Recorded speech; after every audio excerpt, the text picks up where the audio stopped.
Good afternoon to you. My name's Wayne. I am the Lone Cybertronian. Thank you very much for returning to my little show here.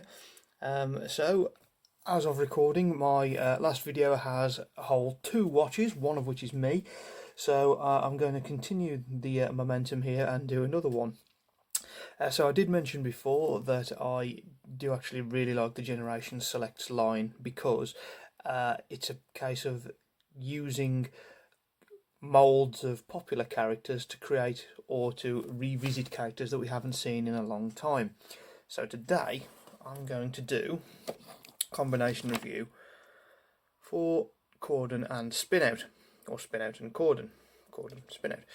I do like the mould very much, and I thought it was an appropriate time to share my thoughts of it with you now that the add-on kits have arrived. So let's see how we get on. Okay, so here we go. So I'll start with Cordon, I think, the police variant. So I'll just pop Spinout off to one side. So, I mean, they are very much the same as Sunstreaker. Slight retool here on the vehicle mode roof for Cordon. That is actually a moulded in light bar, which is quite nice. He's sporting the red ears, if you like, and the blue eyes.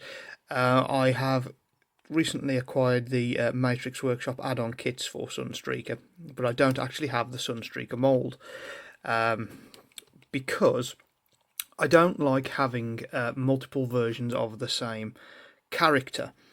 So I already have Combiner Wars Sunstreaker because I actually like the Combiner, and I also have the Universe Sunstreaker and Sideswipe, and I don't want to get rid of them because they are lovely figures. So I didn't want to get Sunstreaker again. But when these two appeared in retail, I was thinking, right, okay, so this is a good opportunity for me to get the mould and 2 obscure characters. But the one thing I don't like about this mould is the weapon. Now, if I grab Spinout for a moment, Cordon's having some trouble standing up on the hill here. So if I grab Spinout, this here is their weapon. Now, Hasbro have always seemed to have struggled with the engine blocks. They don't quite know what to do with them, especially with Sunstreaker and Sideswipe, because the Universe version also has a detachable engine block like this. And it kind of folds around the gun, but it looks a little bit naff. And it's like, I mean, this kind of thing, I mean, this doesn't look like a gun. I'm really sorry, but this is a pathetic effort at an accessory.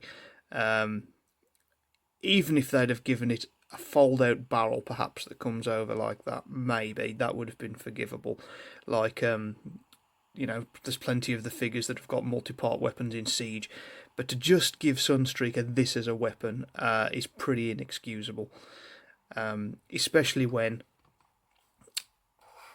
the add-on kit also came with 2 guns, this one and the one that Cordon's holding, and this gun will fit in between the legs in vehicle mode as storage, so there was no excuse for them not to put that in, or something like that. So that's pretty disappointing on Hasbro's part, but really that is my only gripe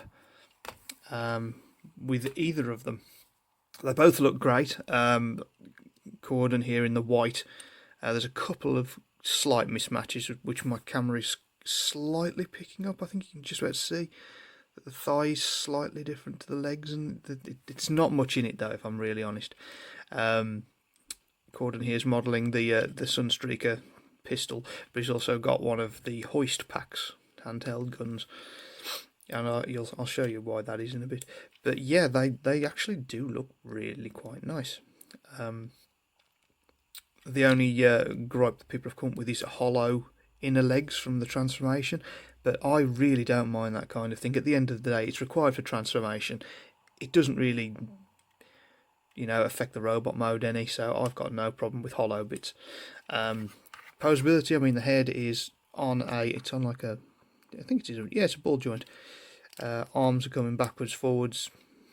I think those are ball joints as well. Looking pretty. Oh no, is it? Not sure. No, it's a pair of hinges. No, it's a pair of hinges, but that's probably better. Then you've got the usual elbow up and down, left and right. No wrist swivel or anything like that because the wrists fold into the hands fold into the wrists. We do have a waist swivel, which is part of the transformation. Thighs coming in and out and backwards and forwards. I think these are really stiff on my my versions, but they do move backwards and forwards, out to the sides. We've got the knee and we've got the usual ankle tilt going on. It does have heel spurs as well, which is nice. I always appreciate it when my figures stand up, so they are pretty damn poseable. So that's Cordon version. Spinout, as I say, is pretty much the same. Not really much different, except he's a red version of Sunstreaker, and looks great for it. So Spinout here has got the spoiler set, as well as the new blaster, and he's for display purposes, in my case, he's retained the NAF hand weapon, but he's got it stuck on his back. One thing I do like to do with this, as a front-facing gun, I'm not keen, but I don't know, I've got some. I quite like the look of it backwards. I always like snub-nose weapons, so to have it that way around and think of that as a barrel, I don't know, that kind of works for me, and I've kind of fallen in love with that. But it's really still not very good as a weapon, so I'm glad I've got that add-on kit. I'm really quite pleased. But yeah, obviously he's got the same postability. Something I did want to mention about Spinout real quick is that he has yellow eyes. And that perplexed me a little bit because obviously Cordon's got blue. And I realised after a while that it's because Diaclone, who were the original manufacturers of the moulds, they used to use yellow eyes quite a lot. Like the original Optimus Prime toy had yellow eyes. And it made me think that obviously when they were created by Diaclone, they were meant to be piloted mechs.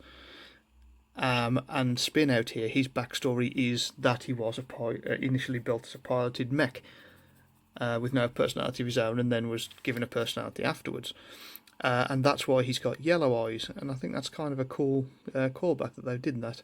As I say, Cordon here's got the blue eyes going on, but it just gives him that little bit of personality, and it's really quite pleasing. So what I'll do now is transform both of them into their vehicle modes, and we'll have a little look and see how they look in their alt form. And here we have the boys in their vehicle modes.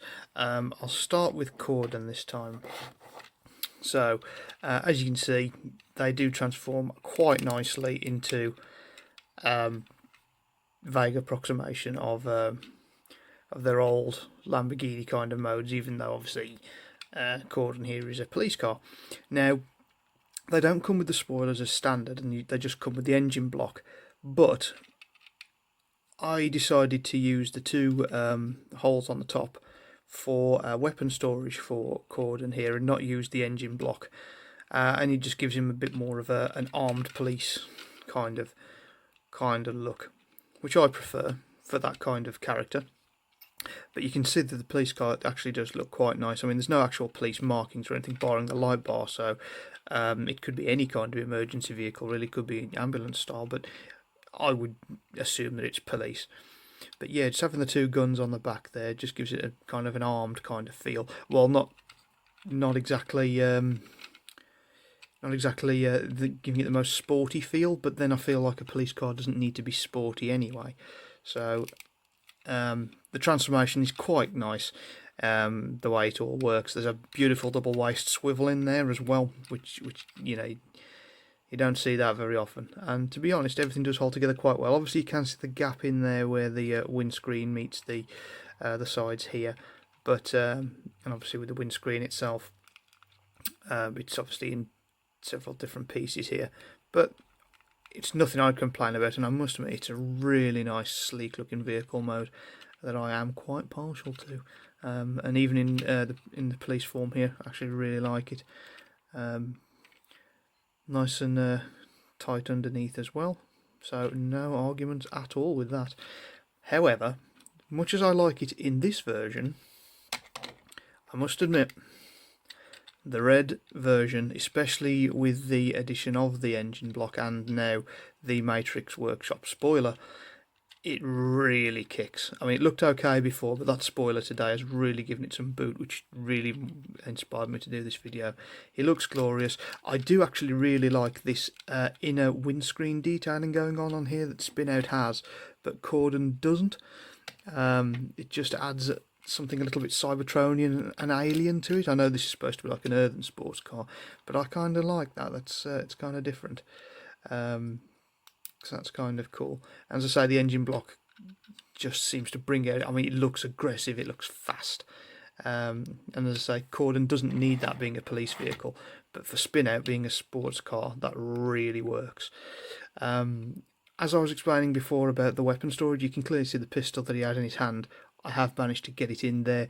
Now, unfortunately, there's no, because there isn't supposed to be a weapon in there, because the weapon is so thin, it had a tendency to keep falling out. But if you can put the weapon in mid-transform and kind of snap the legs together on it, it will hold in place, and it doesn't affect the vehicle mode any. So that's really pleasing. But yeah, I must admit I've kind of fallen in love with Spinout's vehicle mode now that it's been fully upgraded. But yeah, they're a nice set actually. If you can get over the lack of accessories, if you just want the two standard vehicles, they actually are quite nice. And as I said, to have two characters that are quite obscure, even though the mould, you know, is a sort of a popular character, I was really pleased to get hold of them both. I was going to give Cordon away, but I'm glad I didn't, because I actually do quite like him. But yeah, since I've upgraded Spinout a little bit, it's really he really shines, and I'm really quite pleased with him. I did get hold of Tiger Track as well, so that's like that's the yellow sideswipe, and I really like him. So I will end up giving a review of him at some point soon as well. Might even drop in a comparison with him and Spinout and Tiger Track, because obviously they are the Sunstreaker and sideswipe opposites. But yeah, they are both very nice. They are easily worth picking up if you like obscure characters. And yeah, I can't say much bad about them in their vehicle mode. So yeah, robot modes are nice. Vehicle modes are glorious. Transform isn't too difficult. As I said, my only real complaint with these guys, and it's the same with Sunstreaker, is the lack of a decent handheld weapon. Yeah, the engine block kind of works, and the way I spin it round and have it the other way around with the barrel, it does kind of work for me. But I was happy when the add-ons arrived this morning. So kudos to Matrix Workshop as well. They've produced some really nice looking stuff here, and it's really boosted these two figures. So thanks for watching, guys, greatly appreciated. I hope this video has been informative, or at least entertaining in some respects. If you want me to look at anything in particular, then by all means let me know. As I say, I do quite like the Selects guys, but I'm currently going through a lot of Siege and Kingdom stuff at the moment. I must admit I've got Shattered Glass Jetfire next to me at the moment, and I'm giving him the eyes. So he might be one that comes along soon. But yeah, if you want me to look at anything specific, if I've got it in my collection, then I will certainly have a look. So thanks ever so much, and I will see you on the next one.